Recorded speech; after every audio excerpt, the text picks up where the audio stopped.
Hello, everybody, and welcome to the Tech Informist for January 21st, 2015. Big day today. It's Microsoft Windows Day, and my name is Kevin Harvell, and I will be your host. And I'm also joined by a good friend and co-host of the Tech Informist and STL Tech Talk podcast, and also co-host of Codecast by STL Tech Talk, my good friend JJ Hammond. Good morning, JJ. Good morning, Kevin. Hey, look at that. Bright and chipper this morning. It's a little earlier Oh than yeah, usual. it is. I hate you for that. No, go ahead. Yes, yes.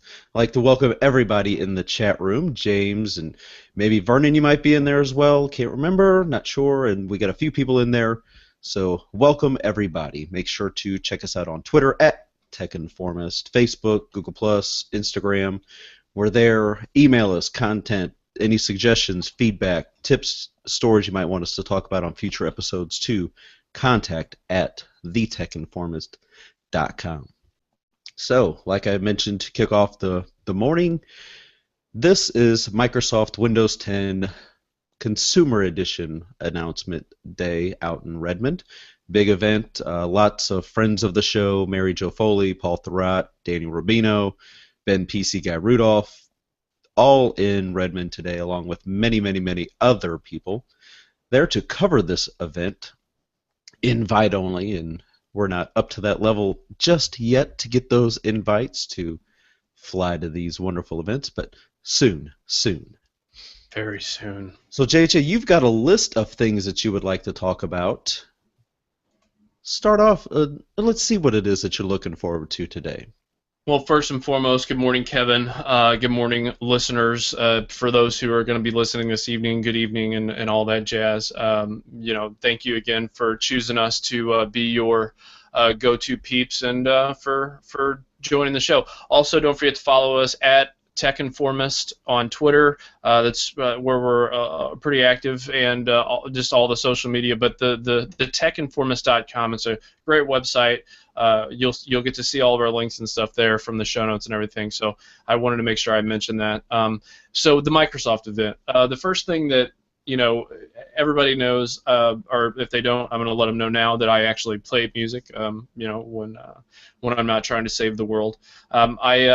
I play music, and music means a lot to me to be able to listen back to music and stuff. So what I want to see is from the Microsoft event, and I'm not going to go in any particular order, but music handling. So right now when I fire up music on my device, whether it be my desktop, my tablet, whatever, there's this kind of Frankenstein experience. Is it Xbox Music that's going to pop up? Is it, the media player, Windows Media Player?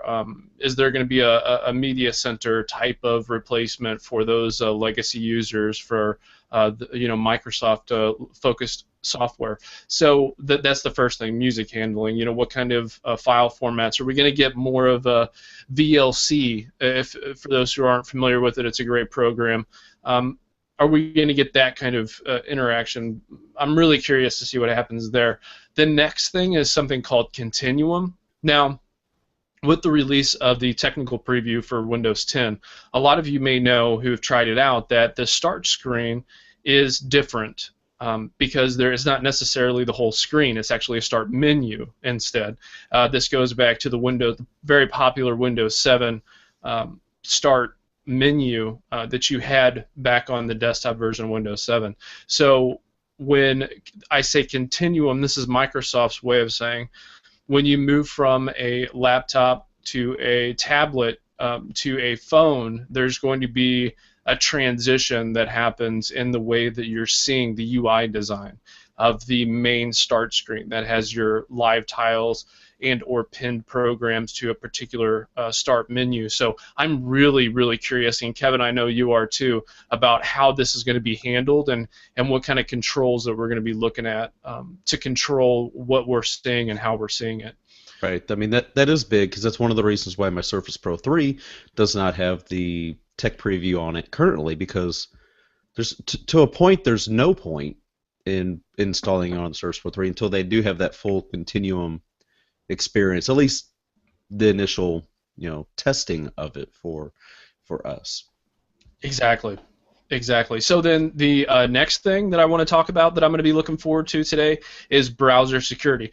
Now, all of these things that I'm talking to you guys about right now, I'm actually going to be specifically listening for. So when I'm saying that when I'm listening for these things, I'm going to have an answer to these questions at some point within the next day or two, hopefully before we have Rich Hayes on Friday. So the next thing is browser security. What kind of security measures are we going to see in both versions? The codename Spartan browser, an internet browser that's going to be coming out, and the future version of IE, whether that's 11.12 that has been yet to be named. Also, browser extensions. Many of you use Google Chrome and or Firefox, not only to browse the web, but to listen to this show. Kevin, we always say to each other, I can't believe how many people are using Firefox to listen to this. That's craziness. But that's fine. I use Firefox, so I'm not saying that's a bad thing. I'm just saying that surprises me. So anyway, extensions.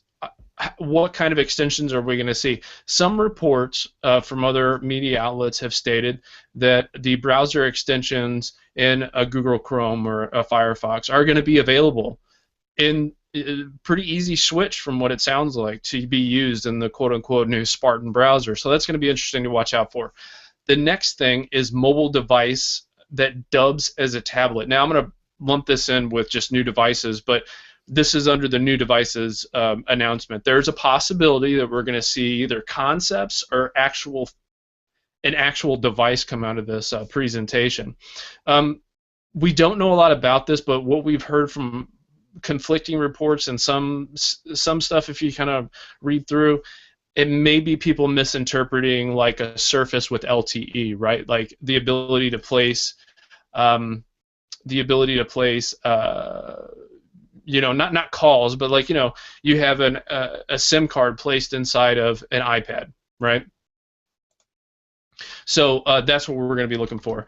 Then the next thing is gaming news. What are we going to see in terms of gaming? Are we going to see Xbox games come to PC, to the Windows Store? What the merging of the Windows stores is going to be like. So right now there's a Windows Store for tablets and desktops and PCs and laptops, and then there's a store for Windows Phone. So we're going to be looking for what Microsoft's advice and strategy is for the combination of those two stores moving forward. Because again, last build we heard a lot about the universal app model, the ability to distribute one app and deploy it on all sorts of devices. The next thing is Xbox branding. Right now, going back to the music and video, Xbox branding is on video, music, games. Is that going to continue to be their marketing strategy? If it is, what does that look like? The next thing is the Internet of Things. Are we going to see any Internet of Things? I'm going to be interested in seeing that. The next thing is an update to the Microsoft Band. Are we going to see a new version of the Band, or are we going to see some new software for that? The next deal is Touch Office. So as many of you know, I use Office for a lot of stuff, but especially OneNote. And are we going to see different versions of Word and PowerPoint and Excel and all these things? Because right now, if you have a Windows 8 machine, you know that there's two versions of OneNote. There's the modern style UI design that's a touch first centric, and then you have the traditional desktop version. So are we going to see those kinds of differences with the new Office release? And then lastly is the application issue. Many of you know who are on Windows or Windows Phone that use Microsoft products that a lot of the applications that are out on the market are supported mostly by Microsoft, not the actual developers from these individual companies. We just got an update, the first update in a long time from Twitter the other day. Instagram still in beta. Holy cow. So we're talking about applications that aren't necessarily supported. Me and Kevin were talking before the show. Facebook is actually, the beta version is actually built by Microsoft. So what I would like to hear from them is them say, look, if they're not going to build it we are a software company. We're going to build these applications, and then we're just going to, ask the company for the rights to push it out in the stores. And the companies will have to probably do minimal amount of work, and they'll have maximum amount of gain. This works to Microsoft's benefit because there's more apps on the platform. They can kind of control it a little bit. I would prefer that model. Because that is the only way I see it going forward. Because there's no one developing for this platform. Many of the advocates for this Windows Phone and Windows are jumping ship to other services and devices and stuff. And I really think that the bleeding needs to be stopped. So those are the things that I'm looking for. Kevin, did I miss anything, or is there anything you wanted to highlight real quick before we move on? No, you pretty much touched on everything that's major. I mean, they could throw out a few surprises. I mean, that it obviously remains to be seen as we're talking about this before the event, but we're just talking about some things that we're looking forward to. I'm looking forward to this touch version of Office is one of the big things for me because I know there's been a lot of people upset that Microsoft came out with it for Android and iOS first, and understandably so. But like JJ said, kind of like the touch version of OneNote, modern Metro, whatever you would like to call it. It works really well. I do like it. So I'm looking forward to that. I mean, it's just today is just one of those huge days for Windows Phone, Windows Mobile, whatever they're going to call it going forward. That is one of the biggest things that I'm looking forward to. I mean, I've used the tech preview on computers before. Just reloaded it again on a laptop last night just to have it ready since the hard drive in the computer had failed and I replaced it. And I just like, the solid state isn't big enough for me to dual boot and actually be able to use it to store anything, so I didn't. But I went ahead and redid it yesterday, so I'm looking forward to that. I really just want to be able to use the tech preview on Surface Pro with Continuum and get that full experience to see. So hopefully Joe Belfiore and everybody else on the team at Microsoft, Satya Nadella is going to be there. It's really a big day, and I think they need to sell people on why Microsoft is still relevant as not just an office productivity in software company in that respect, but as a mobile device and just Windows as a whole. Why people need to still stay invested with the Microsoft and PC platform as a whole. So what Microsoft cannot do, I'll go first. They cannot let so this event has been hyped like mad crazy. What they can do is come out and say things that we already know. That is the one thing they cannot do today. If they come out, Microsoft and their representatives and so on and so forth come out, and a lot of the details aren't talked about in the main press event that everybody can hear. This is like the State of the Union for Microsoft. Like, this is the biggest stage that they could have right now. There's no other competitor that is even having an event like anywhere close to right now, right? So this is their moment, and they can't treat it like they can't treat it like a dog and pony show, kind of like the State of the Union, where it's it's all hype and no substance. It's telling us what we already know, like you mentioned. Right. The State of the Union, it's stuff we already know. We all know things we've got to do. So what they can't do is come out and not answer any of these things. Like, they can't come out and say we're working on all of those things, but nothing is done. They can't do that. They can't. Right. They have to make the case for Windows again, and I would argue this is the event that is going to make or break. Like I said, this is the year that's going to make or break Windows, and I think that this event is going to set the precedence for the rest of the year. Right. And if they're going to talk about Windows Phone hardware, it better at least have a 9 or a 10 in front of it. None of these 500 devices, these 600. It better have a 9 or a 10 in front of it. Maybe even a 15. Let's see a successor to the 1520. How about a 16? Let's just, put 16 in front of that. Put 11. Plenty of. I want 11. Yeah, I want 11 and 16. How about that? I'm ready for the next gen. If they're going to skip Windows 9 and go straight to 10, let's just skip, the 10s and the 15s, and let's go to the 11s and 16s. People who know what we're talking about will find that funny. But no, Kevin said that, guys. It's funny because when me and Kevin talk, we talk how we're talking to each other right now and how we're talking to you guys. We literally talk the same way. So I felt like we did a show yesterday as we're sitting in this place eating and just talking or whatever, and he's like, no, JJ, they cannot have a 5 whatever device come out. And I was just, so we're literally talking in the same way. But anyways, go ahead. Yeah, enough with these low numbers. We've got plenty of low end, or as they like to say, low hanging fruit. There's plenty of that. So Kevin, you are a stickler for details, and one of those things are the order, the show notes. So you start talking.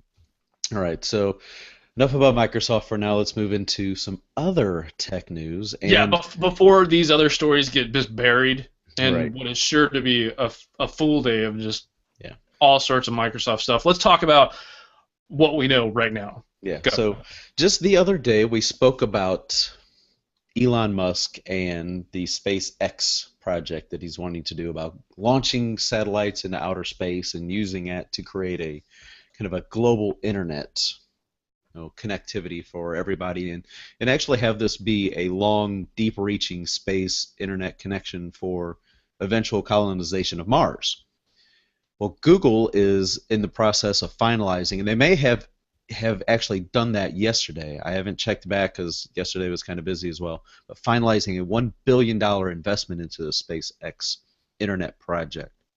And that's huge because once you get Google involved, Google wants to be in it. They've got plenty of money to throw around for something like this, so you kind of just want to say, okay, Elon, it looks like you're getting the backers that you need to make this happen. So this is pretty exciting stuff. I mean, whether or not we see any fruits from this in the next couple years is going to be another story, but just to see what's going to happen in the next 10, 15, 20 years, what this world and connectivity is going to be like is pretty exciting. I don't know. What do you think? I don't know. I wonder how Google can advertise on a spaceship. They will find a way. They will find a way. If anybody will find a way, they Right. will find a way. No, in all seriousness, no. I think there's a lot of conversation outside of the tech sphere about why we should care about going off of this planet, and how come we're not. It's innovation, right? Like we use things from space exploration in our everyday lives right now. We wouldn't be doing what we're doing right now if it wasn't for that. So those are the reasons why. I mean, we have to find. It's like when you're working on a project and you walk away for a minute and you stub your toe and you realize something, or you you engage and you just let your mind kind of think about something else that's fun, and then you're like, oh my gosh, that's the answer to the problem. Right. So it's going to be really cool, man.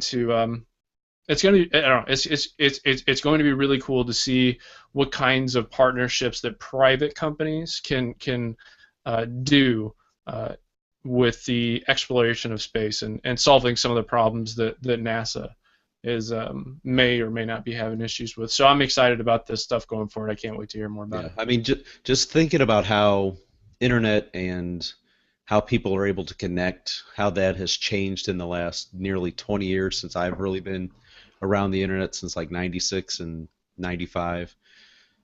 It just, I can only imagine what the next 15 to 20 years will bring, because I never would have even begun to imagine what we have today, 15 to 20 years ago. Yeah, absolutely. Yep, absolutely. All right, let's go to the next one. I see Vernon just made it into the chat room. Welcome, Vernon. EL. Well, hello, sir. Man, Vernon. Is it cold in here, or is it just me? Or no, wait. It's actually cold. It's Sprint. Sprint has released a highly anticipated Lumia 635 with Windows Phone 8.1. So I swear I just saw a pig fly. I know. Now Sprint, when it comes to Windows Phone, has been pretty much non-existent. You've had an HTC device, and then you've had Samsung Ativ. But Lumia has pretty much been nowhere to be found on the Hmm. Sprint network. Now we have some friends here with our Windows Phone meetup group in the St. Louis area that use Sprint, and it's just kind of been a depressing period of time over the last couple years for poor Evan. But now Yeah, it Evan, looks we're like looking at you, kid. but now it looks like he might be able to get an actual Lumia phone that might get regular, Windows Phone updates. Unfortunately, it's a 600 series device, not the 9 or not a 10. That's the kind of series that we're looking for. But props to Sprint. We'll give you credit for at least finally throwing out a Lumia. Finally. Finally. Oh, goodness gracious. That's true. It's crazy town, but But it's um, good. It's good to yep. see Sprint moving forward and saying, okay, we're going to at least bring one on board. Hopefully it does well. And they're like, well, shoot, maybe we need to bring in a few more models. So,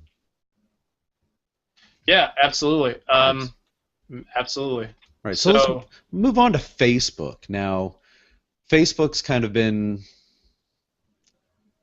getting on my bad side lately, and I don't want to sit here and turn this into a rant, but Facebook is looking to banish hoaxes from the news feed. Now, you'll see people copying and pasting and sharing statuses. Like for example, in this TechCrunch article, I declare all my Facebook photos are copyrighted. Blah blah blah. Free Southwest flights or right. Bigfoot spotted. The kind of stuff that gullible people share on Facebook until enough friends point out that these are fakes and they delete them. Now the company is getting proactive by reducing the newsfeed visibility of hoaxes. Satirical content like The Onion will still be available, and Facebook won't delete people's foolishness, but it will show the content to fewer people and display a warning that it might be a sham. So, I mean, one of the things that we've learned over the past few months is that if you have a brand page or you manage a page and you post stuff via that page, not a personal Facebook account, but there's a lot more people that should be seeing the stuff that your page is posting, but you might have two people see it. It just goes to show how many people are using Facebook that you really don't see the majority of the stuff that is actually posted on Facebook Right. because people's feeds are so full. Right. So maybe this will help clear some things up. Some more important things are actually seen, things that you actually want to see.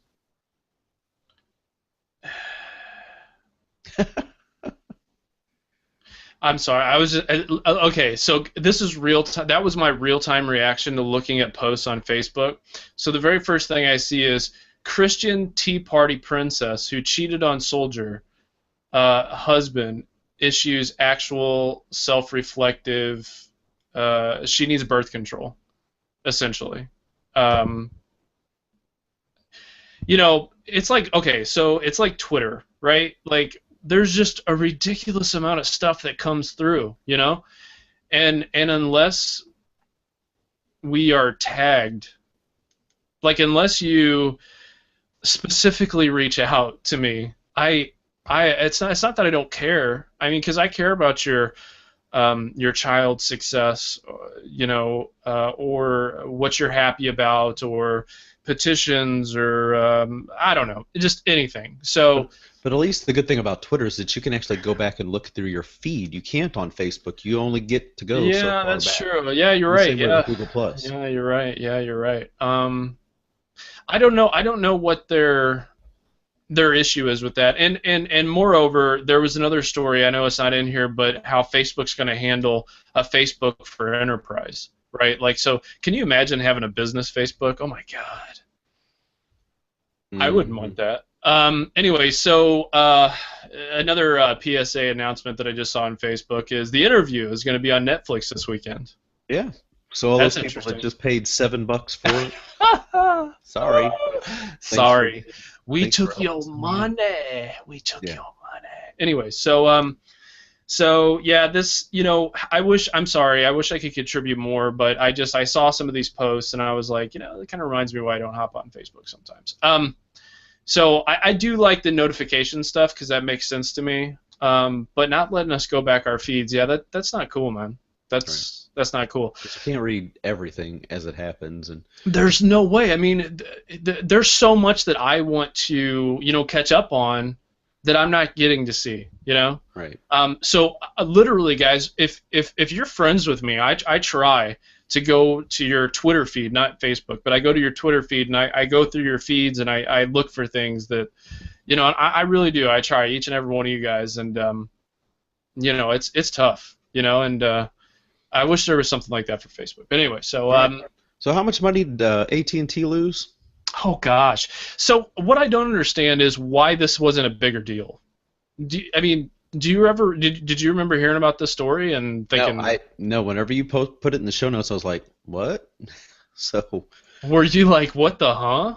yeah, All right, so guys, check this out. AT&T, which is arguably, just one of the biggest names in cellular technology and mobile devices, and they really, God, they try everything. I mean, their support of Windows Phone has been great, and all this other kind of stuff. They took $1 billion hit. No, I'm sorry, 10 billion, not one, but $10 billion hit. But they're hoping you won't notice. So this is via Engadget, which is some video. It's via Reuters. Some other coverage was on Business. They're not a publication. Extra special Friday night before a holiday weekend news dump. AT&T just announced that its fourth quarter results will include about a $10 billion charge. That includes a $7.9 billion related to actuarial gains and losses on pension and post-employment benefit plans, plus $2.1 billion charge for abandoning some copper lines that it doesn't need anymore. Of course, you're probably already well into whatever you're gonna. Okay, so this is. I'm just reading off the story. Okay, so oh my God, are you serious? They just lost $10 billion. yeah. That's some serious money. They abandoned copper wire. Somebody got fired. I guarantee you there were people that are getting fired right now in top level positions. Right. And 7.9 in pension and post-employment benefits, that there wasn't a mechanism in there in their business model that didn't account for that sort of thing. That's insane. Nah, I guess not. Very interesting. Very interesting. I just took my final swig of coffee, so man, I'm really feeling it this morning. No, Oh, yeah. So there's a lot to this story. If you want to learn more about it on Reuters, they have another link that's linked in this particular article that I put on here. But Kevin, what do you think this looks like for AT&T going forward? I mean, they're a huge company. They tried lots of things. Do you think that there's going to be a consolidation of sorts, or kind of a reevaluation of what, I mean, when you lose $10 billion, that's not No, it's not a not drop in easy. the bucket. Yeah. A serious chunk of change. Will it affect, consumers? It really sounds like it's going to affect AT&T employees.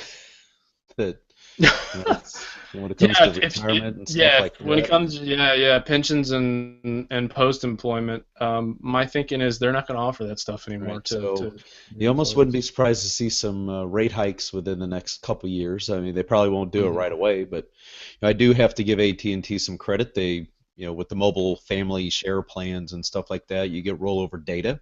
Mm-hmm. Some people might be like, well, it's only for a month. Well, that might be all a person needs. Yeah. So I'm happy with it. I'm already bumped up to 15 gig anyway to split, and it's just me and my son's really the only two people that use a lot of data, so we're pretty good on that front. Right. This is tough for AT&T. They're, I don't know. I wonder. I'll be monitoring this, guys. So I'll have some updates on this for throughout the next couple of weeks and months, and I'll let you guys know what we find out. All right. So next thing up on the list. Yeah. So who says the government is good for nothing? Kevin. Man, plenty of Um, people would say that. no, when groups of people come together and pull their resources, great things can be accomplished. Finding, throwing human beings into to the moon, up to the moon rather. In the U.S., the National Science Foundation is a factory of great things. It guides billions of tax dollars into universities, research projects each year, and in 2015, 7.3 roughly billion to be exact. And since science costs money, one unhappy necessity of the academic lifestyle is securing funds to keep the lights on. And a wonderful doctor who is trying to test lipid levels in the blood to find cancers and prevent breast cancers and prostate cancers and all those other kinds of things. And it was like he was shouting in a ginormous cave, and nobody, it's just like, it's insane to me how many people are trying to do good in this world, and make the quality of our lives and the lives of others better, and how everything just boils down to money. That's bare bones is what it boils down to. Yep. Anything good that people want to try to implement, if there's not enough money, no matter how great an idea it is, if the money's not there, it's just not going to happen. And So oftentimes it's pretty sad because it can hold things up that would be important and kind of society life changing. yeah, I mean, just think, I can think of loved ones right now that I wish I had back from diseases that we could possibly have taken care of if it weren't for the love of money. So one of the things that the government does is they grant these large amounts of funds to a lot of great things. Now, obviously, there's going to be some some people, there's going to be money given to something that's not awesome. But I would rather spend a lot of money to get a lot of cool stuff, and then there's one or two things in there. Guys, there's one or two, crappy people in a bucket. I mean, there's one bad apple in a bucket. That doesn't mean the whole barrel's jacked. So getting grants isn't easy, though. In 2012, for example, the National Science Foundation reviewed more than 48,000 grant proposals, each representing work that researchers were chomping at the bit to do. Less than 12,000 won approval. A number of researchers volunteer their time each year to review grants proposals. Thank you, by the way, to those people in their fields, recommending the proposals they feel to be the best use of money budgeted for their discipline. As in general, the case with peer review of papers of scientific journals, the reviewers remain anonymous. Recently, the U.S., which, guess what, America? You voted in a Congress now that is fully R, which is Republican, and I'm not going to say if I'm a Republican or a Democrat. I'm not going to say that at all, because I think politics are one good way for me to not get You're more an listeners. American, by gosh. Yeah, so, well, I've earned it. So the House Committee on Science, Space, and Technology is now led by Texas Representative Lamar Smith. Lamar Smith has tussled with the National Science Foundation over research that Representative Smith felt was a waste of funding. That included a broad effort to alter the criteria of the NSF used in judging grants to ensure that they're in the national interest, but it has also involved attempts to probe the approval of individual grants. Representative Smith requested access to all documents pertaining to certain grants, including the peer review, so he can review them himself. The National Science Foundation was not pleased with those requests, and neither was the Association of American Universities. Most of the grants were picked out seemed to be judged primarily on their titles. Some people, like Sarah Palin, said that projects that have little or nothing to do with public good, like fruit flies research in Paris, France, need to be getting rid of. Apparently, she didn't know that fruit flies are model organisms for genetic studies of all kinds of disabilities, which she herself is trying to talk about and bring issues to because she has a son with disabilities, or that the specific study she mocked was studying the olive fruit fly, which has been costly pest to California's olive growing business. The recently retired Senator Tom Coburn produced an annual list of what he believes is wasteful government spending called the Waste Book. Now, projects from this book is one called the Fossil Facebook. This is a project to link people who are trying to advance the archaeologists among in the United States and around the world. So trying to link these organizations so that they can amateur fossilists and other people who are interested in that. Guys, we need to learn more about the world, right? Not less. So there are efforts to gut this stuff. I would urge people who care about this sort of thing to kind of fight back. Yeah, contact your congressman. Yeah, contact your congressman and vote for the love of God. So that was my story on this. We have a link to this article. And I really appreciate the due diligence here. And I got to give credit to Scott Johnson. Just a really good article. I don't know him personally, but man, this was one of those honey badger articles, you know? Like, it wasn't something he just wrote, you know, in one night. It was like a full-on deep dive research, you know? Yeah, it's a pretty lengthy article, actually. Yeah, so I just wanted to tell everybody about that. Kevin, I know we're running short on time, so I'm going to go ahead and hop on down to the next one. Yeah, I can tell the future. I can tell the future, but don't ask me about the future. On a previous episode, I said that T-Mobile would, unfortunately, and I really underline exclamation point the word unfortunately, have to deal with the reality of the cost of being the Un-carrier. Ars Technica has this article as well. T-Mobile owner says the Un-carrier business model is unsustainable without a merger of some kind. Now, we all know about Sprint, we all know about AT&T, we all know about the I forget the French company that was wanting to take over T-Mobile back when, but essentially you cannot have a business model where you're undercutting everybody constantly because, you know, at some point the other guys have those business models because they make money. Right. Right? I said back when I was doing my tech ticker segment, which I will bring back because there's not a whole lot of, you know, new data, not yet anyways, which I'll bring back on our Monday episodes.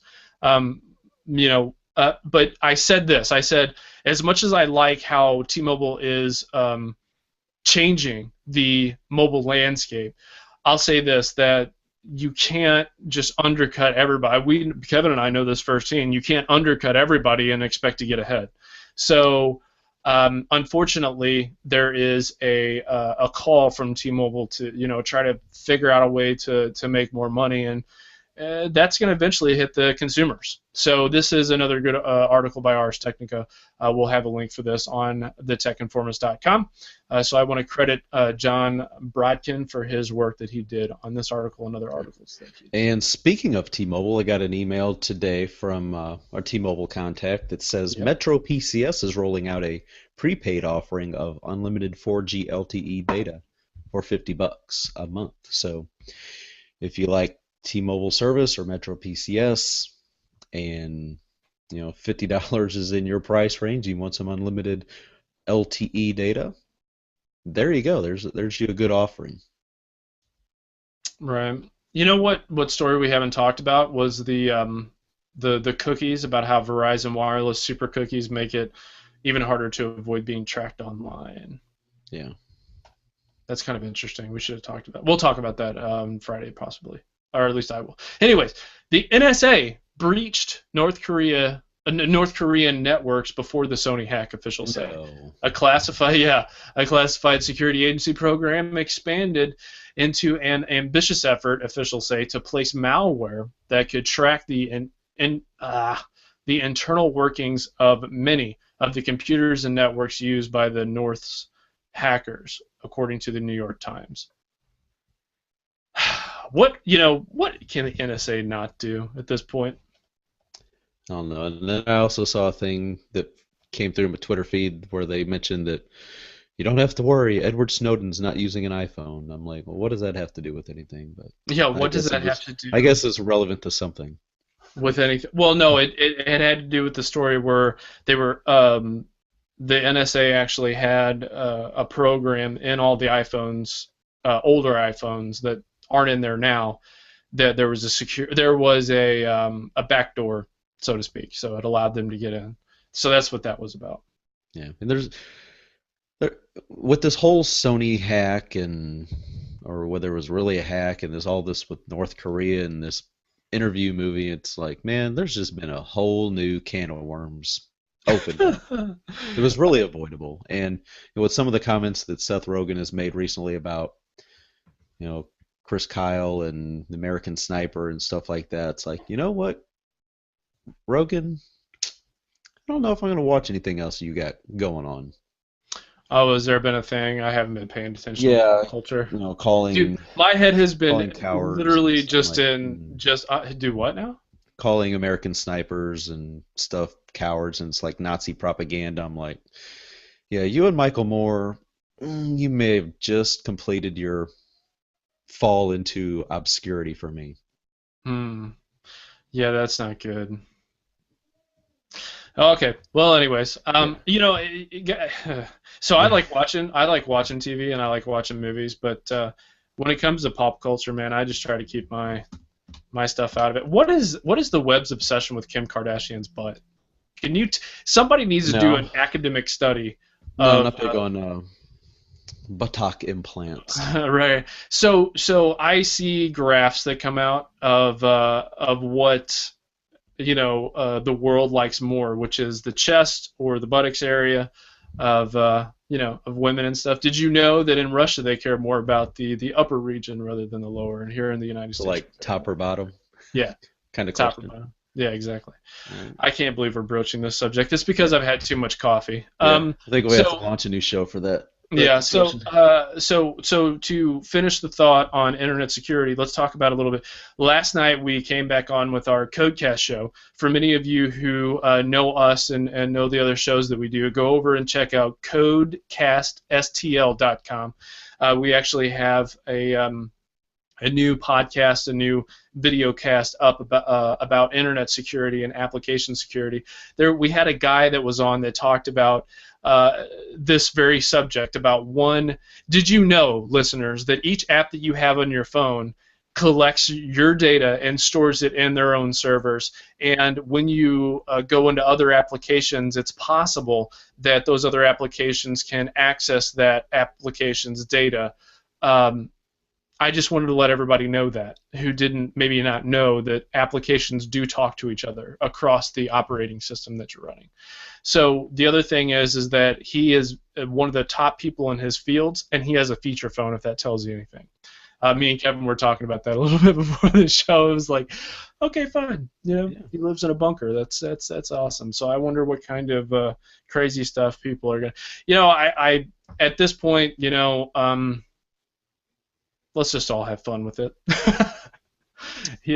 If the world's on fire, let's just have a party and watch it burn. No, I'm just kidding. Anyway, so Kevin, what else did you want to talk about today? That's pretty much it. I think we can kind of move into the app picks. I know, I've got to wrap things up a little bit earlier today because we got to keep it somewhat short because I got to get to the Microsoft office for the Yeah. big stream. There will be live blogging today. So people that are hearing this episode later in the evening or the next day, we will have a live blog over on the techinformist.com. You can kind of be able to keep track like my reactions as things are announced and thoughts and opinions on that. Then we'll have a nice recap episode with Richard Hay from Windows Observer, Win Observer, and also a new contributor to SuperSite for Windows. Yep, Paul Thurrott's old site. So And we're excited. and that episode will be about 4:30ish live Friday afternoon, so that's Central Standard Time. So 4:30 Central. Yeah, you'll Awesome. be able to watch and listen live over at thetechinformist.com/live. Participate in the chat room as we have some people in the chat room today as well. So we thank you for being there. Yeah, and don't forget, everybody, you can catch us 12 p.m. Eastern Time, 11 Central, 9 East or Western Pacific. So time. So every Monday, Wednesday, and Friday, Right. unless there's special events like this Microsoft event. But Right. that, I mean, always go to thetechinformist.com/live, and you'll be able to see the. We're going to start putting a schedule there of when you can expect the episode to be live, right. so you Right. can watch along. And we're redoing our, well, not we. When I say we, I mean you, Kevin, are redoing our other sites to be a little bit more. Oh, my shoulders are getting heavy. I know. Oh, that was cool because like you were sinking below your lower third, so that was kind of cute. So we're gonna have our other sites kind of mirror that, and become a little bit more unified. So it's gonna be a pretty. Having said that, let's go ahead and move on to our application. Now, I picked this application, but Kevin's the one who used it. So, Kevin, why don't you talk about it a little bit? Yeah. So I mean, it is neat, right? The idea is cool. I do like it. It's called Forecast, and that's Forekast app for Android. It's free. It is available on Google Play Store. I'm not sure about iOS. But it is not weather related, so whenever you hear the word forecast, you always think, well, it's got to be a weather app. No, it's not a weather app. Kind of like it's kind of like Waze for news. People can submit news stories, it appears, and it just kind of comes up into a kind of like a daily feed, or so you can kind of scroll through the days and see, some of the things that are coming up. Like for example, I'll open it back up on my phone and kind of walk through a little bit that I did earlier today, and it gives you about a month into the future. Like for example, looking at today, Wednesday, Microsoft to reveal more Windows 10 details, F1 Force India 2015 car reveal, World Economic Forum Day 2 live stream, Australian Open Day 3, and the Aero mid-season premiere. So not only TV, movies, technology, sports, other technology categories. Everyone should watch Arrow. It's an awesome TV show. Yeah, so I'm kind of liking this little thing. It's very simple. There's just not a whole lot to it. I'm actually not sure how people submit stuff, or if it's the actual developer, or what they do. I need to look more into that. The number of global events which are becoming accessible to you via the internet is increasing on a daily basis. Forecast.com is a global community of people who share and vote on the best upcoming events. The Forecast companion app lets you beautifully and easily view these events so you can discover the most interesting ones, and also set reminders right on your phone so you never miss out on stories. So I can confidently say with 100% that there is an iPhone and iPad app Okay. that is along with the Android application. Free as well, I would believe. Yes, sir. I like how the App Store says "get" now for Apple. It doesn't say free; it just says "get." Yeah. Get. Kevin's gonna have an iPhone soon. Yeah. Yep. I'm gonna jump over to what I've always considered sort of the dark side, but you know what? I'm open to trying anything. So I'm Yeah, kind of looking forward to it. So I should have prefaced this. He's still gonna have all of his Windows and Android devices, They're not going anywhere. yeah, no, and he's just gonna be able to speak more on the iPhone front, which I think's exciting because with obviously them having a huge presence. Because it was a huge reminder at CES that this is an iPhone world we live in. Yeah. So many accessories and really cool things were coming out. It's like, yeah, we're coming out on iOS first, and maybe Android and later. And Windows Phone, they still make that? No, just kidding. I didn't even know that. Yeah, exactly. I mean, it's tough, Yeah. breaks So my if I heart. want to start getting a lot of these things to test and review, I'm gonna have to have an iPhone on hand. Also, don't forget to hit us up both at Kevin Harvell on Twitter. You can find me at JJ Hammond Music. You can find us at thetechinformist.com. We want to thank everybody in the chat room. We want to thank everybody online. We want to thank Daryl for his constant emails that we love and laugh about and have a good time. And you know what? Just it's okay. Just tell your family to enjoy the show with you. You can all sit down. Yeah, keep running the errands. So we thank you for your support of the show as well. Advertisers, don't forget you can go and and click on our advertising offers. We're going to have those again. People who want to be more a part of this show, please write us and let us know what you want to hear about, and we will cover those subjects. We have a lot of listeners. We have tons of listeners. We're hoping to capitalize on even more than that. Share this show with your friends or your enemies. I don't care. But just talk about us and who you would like to have us talk with and guest. But we're having solid numbers and a lot of people, that are really enthusiastic. Consistent numbers. Yeah. So again, we thank all of you and the listeners of this show. Right now, you are not alone. I mean, that's one of the biggest things that I got to drive home is that you're not alone and you are among many. But you need to start voicing how much you appreciate the show and what you want to see us cover. So we would really appreciate that because, guys, we have so much fun talking about this stuff. Mm-hmm. It is fun.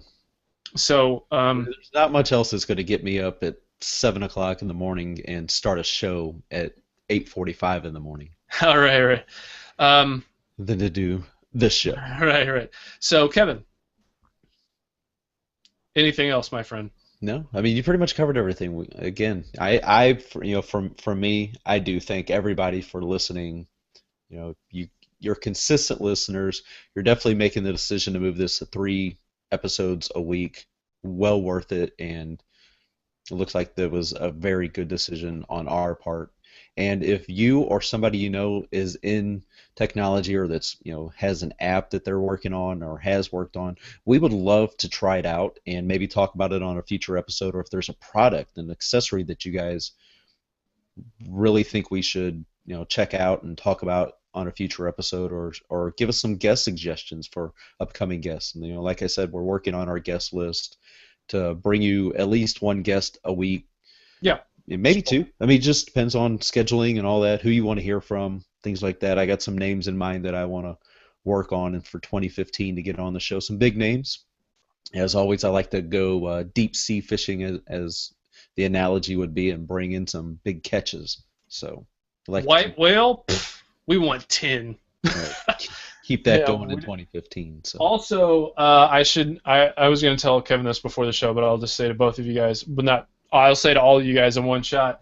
We're going to have a special episode one day of trivia. So if you want to look at my background, I'm actually going to have devices back there, and then we'll have a show just dedicated for Kevin and JJ trivia, on episode whatever, when I don't know, we're gonna do that. It's gonna be fun. We'll have some giveaways. We'll talk about more of that in detail. But that's the kind of fun stuff that you want, man.